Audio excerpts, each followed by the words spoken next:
For example, lone parent credits. Would you assume that if I said to you that a widow or a widower who has a child, an adult child, that they would get a thing called a lone parent credit? Would you assume that? No. Because if I say to you lone parent, you're thinking in terms of parent and child. You're thinking of a minor child. Would that be fair to say? Well, there's lots of credits available in the tax code where you have adult children who are in full-time education. Yet we assume that they have to be knee-high. They don't. There's other credits there. I haven't mentioned them all there, but the incapacitated child one is one that I have to say, it bothers me a little bit. Because we put a label on it, and I'm conscious and I really am conscious of the fact that I'm addressing health professionals here who have far more knowledge and expertise in this area than I do. But from a finance and a tax perspective, this one irks me. Because we've lots and lots of people out there who aren't getting their entitlements, who aren't getting domiciliary allowances where they should be getting them, and aren't getting the incapacitated child credit where they're entitled to them. It's a label that we put on people. If a child is not able to undertake routine, normal, day-to-day activities, clothe themselves, dress themselves, walk, feed, etc., well, then we're entitled. The parent is entitled to claim an incapacitated child allowance. That doesn't mean, though, that that child will never be able to rise to their full potential. Hopefully, with the intervention of professionals like yourselves, they will be able to rise to their potential and be able to become fully independent in the years ahead. But for the moment, if they are in any way incapacitated, as the legislation has it, the parent is entitled to an incapacitated child allowance. That's worth a very, very hefty sum of money. And in addition to that, usually when you qualify for that, you then find that people start looking at domiciliary care allowances as well. So there's a very sizable sum of money waiting out there for a lot of people in the country and they're not even aware of it. There are a lot of children in school who have attention deficit, autism-based conditions, which would qualify under that in certain circumstances. Not in all circumstances, but in certain circumstances, and they're not been chased up. It's a very young group I noticed I'm addressing this morning, so maybe the age allowance is not particularly relevant to you. I'm fast approaching it, and in some cases I'm probably going to approach it far quicker than some of you. But when you reach age 65, if your birthday is at any stage in the current tax year, I'm not addressing anybody in particular now, but if your birthday is at any stage in the tax year, you're entitled to that for the whole year. And again, don't make the assumption, as most people do, well, I'll claim it next year when I am actually 65 for the full year. Claim it right now. It's your entitlement. You have a right in law to claim it. It's yours. Go for it. Service charges are one of the least claimed. We crib about them, but they're one of the least claimed tax credits.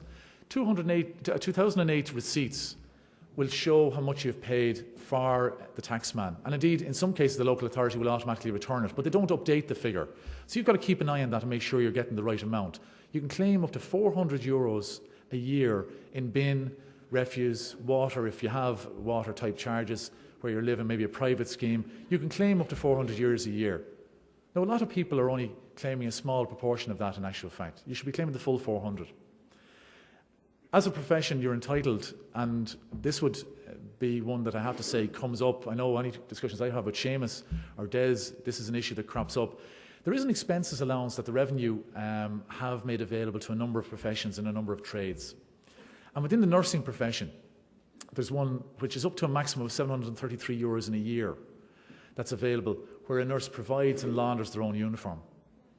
Now, we've had many a discussion and many a row with inspectors around the country, and we have successfully argued in a number of cases that that full allowance should be available to nurses working in your area of expertise. And that's something that we will be continuing to push, and certainly working with Seamus and Des to make sure that that happens for you. Okay? If there are any instances of that, I'd certainly be delighted if you'd come up to me perhaps afterwards, because I'd like to just discuss that with anybody that might be available afterwards, where they're finding a difficulty in getting, for your members, getting that expenses claim. Your union sub, again, it's an automatic entitlement that you should have, because you're all paying members of your representative body of your union, and you're entitled to it. And yet again, about 40% of all of us don't claim that. That's another €70. What would you do with €70? It might only fill your tank of petrol this week, but at the same time, it'll fill your tank of petrol this week. I'd certainly be glad of that. So we need to go after and chase all of those few bobs, if you like. The mortgage interest relief is one that came in for a bit of mention in the last budget. And if I may, I'm going to spend a couple of minutes just on that, because again, this is another tax claim that's misnamed or is inappropriately named, it's not just for mortgages. You're entitled to get relief on any loan that you take out where the purpose of the loan is to buy, repair, maintain or improve your home, or that of a dependent relative, your mum, your dad, your granny, your granddad, your aunt or uncle if they're dependent on you, or a separated spouse. So it's not just mortgages. Now, most of you in the room will have mortgages, and most of you are getting tax relief at source in your mortgages. Would that be fair to say? Would that be fair to say? Are you sure? How do you check it? Well, you check it on your bank statement for a start off. That'll show you whether you're getting the credit every month, and it should be on the same day as you're getting your mortgage taken out of the account. But in addition to that, don't forget, if you're not claiming up to the maximum interest ceiling, you can also claim on any other personal loans that you may have taken out with the credit union, the bank, to convert the attic, to put the new windows in, to put the new kitchen in, whatever it might be.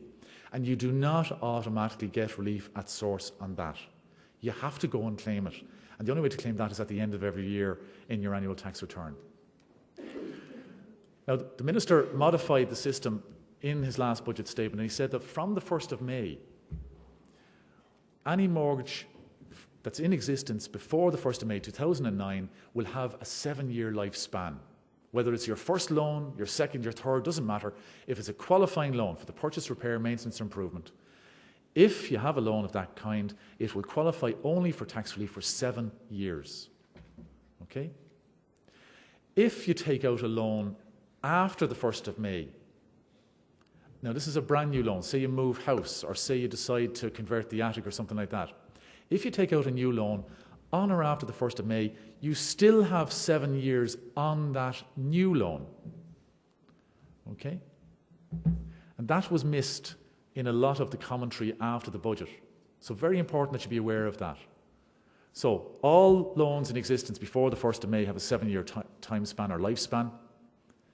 Any loans taken out after the 1st of May, and I don't mean refinancing now, brand new loans, not simply moving bank or not simply taking the existing mortgage and updating it, maybe getting it off a fixed rate and putting it onto a variable. That doesn't qualify. That doesn't give you an extra 7 years. It has to be a brand new loan for qualifying purposes, and you'll get your 7 years of relief.